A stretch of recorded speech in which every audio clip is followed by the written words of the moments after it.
sa Double B!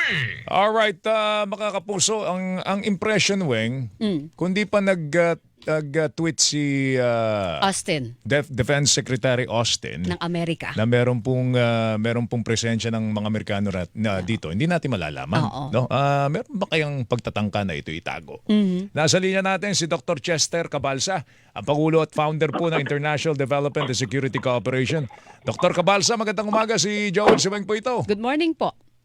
Good morning, Sir Joel, Ma'am Weng. Magandang umaga po. Opo, ang impression po parang tinago. Kayo ba ngayon nyo lang nalaman, meron palang mga Amerikano sundalo po dyan pala sa Palawan? May task force Oo nga ayungin eh. kung tinatawag. Oo nga. No? Well, of course, no, hula ko kasi dahil nagpupumilit silang tumulong doon. Siyempre, ang purpose nila is to cement their presence in the region.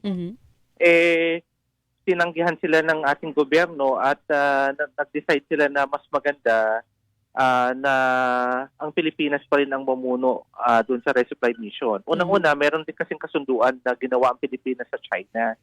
So, hindi natin pwedeng baliin yun dahil importante, mapanatili natin na mapababa yung tension doon.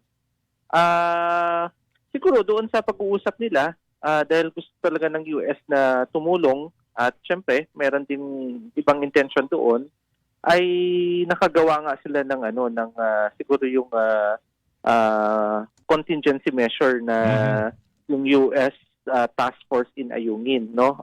Yun yung ni-reveal nila. But at the same time, pwede rin kasi na dahil this is part of the Biden administration's policy, patapos na rin yung Biden administration. Gusto siguro nilang i-reveal din na ironclad pa rin yung commitment ng US sa Pilipinas kaya siguro ngayon lumalabas. Dr. Cabalsa, makakatulong ba?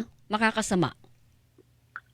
For me, I still stick to the decision of the Philippines dahil nanindigan tayo. Na maganda kasi yun kasi 'di ba yun yung criticism din ng China sa atin na kaya naman kayo maingay nagtatapang-tapangan nyo dahil nandyan ang US. Pero napatunayan natin na we can do it on our own. Lalo-lalo na may batas na tayo ng self-reliance defense posture tapos gusto pa natin ng independent foreign policy. Hindi nangangahulugan na kapag tinanggihan mo ang US, hindi na natin sila kaibigan. Ang ibig sabihin lang nito, unti-unti na natin nare-realize na kailangan tumayo na tayo sa sarili nating paa, palakasin natin yung ating defense, lalo-lalo na yung Coast Guard natin at saka yung Navy natin. Kaya nga, inayos na rin yung Maritime Council natin, tapos mayroon pa tayong dalawang batas na Maritime Zones Act, at saka Zone Act, at saka yung Archipelagic Sea Lanes. So kumbaga, unti-unti na natin ginagawa yung dapat ini-expect ng mga Pilipino sa atin, no? Pero ito dapat hindi po ba kailangan natin yung ganitong mga klase ng kaalyado natin sa harap po ng kakulangan pa natin sa depensa? Actually nga, sinasabi nga nila, bakit technical assistance lang? Ba't di na lubos-lubusin? Natulungan tayo rito. Yes. Maganda rin na ganun din yung movement nila para at least lalong makapag-isip tayo ng yung para sa atin talaga dahil ultimately naman yung mga kapitbahay natin na dito sa Silangang Asya, hindi naman sila nangailangan ng mga treaty alliance pero ang lalakas nila, no? Napapatalsik nila yung mga napapataboy nila yung mga Chinese Coast Guard na umaalis sa kanilang exclusive economic zone. Ang punto lang natin dito, yes, masaya tayo dahil marami tayong kaibigan, may treaty alliance tayo, strategic partnerships, lumalawak ito.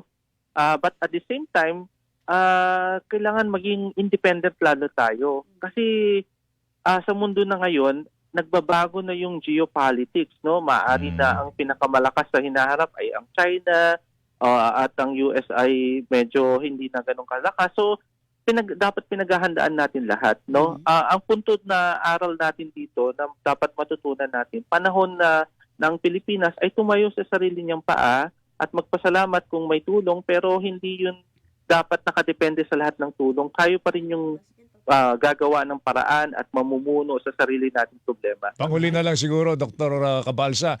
Mami-maintain ba nito ang peace at ang kaayusan dyan sa West Philippine Sea kung matatawag nga nating maayos yung pinag-aagawang teritoryong yan? Actually, very strategic nga ang Pilipinas dahil unang-una, nakipagkasunduan siya kay China dun sa Ayungin Shoal, kaya tuloy ito yung resupply mission natin at alam ni China na treaty ally tayo ng US. So, ibig sabihin, nabalanse natin. Yun yung tama, no? Balanse yung lahat. At yung sarili nating national interest ang manaig at tayo yung manguna sa lahat. Hindi kinakailangan na, tingnan nyo, the more fact na nagre-react si US, nilalabas niya ngayon yung mga revelations niya. Ibig sabihin, nagpaparamdam siya. Ibig sabihin, tama bang ginawa nyo, Pilipinas? Ganyan. So, Okay. ibig sabihin, tama tayo. No? Alright. Okay. Dr. Cabalsa, salamat sa oras. Sir, thank you. sir. Maraming Magandang umaga salamat sa inyo. po. Good Opo. morning po. Dr. Chester Cabalsa, Pangulo Founder, International Development and Security Cooperation. Ang oras po na... Hilingan, walang pinoprotektahan.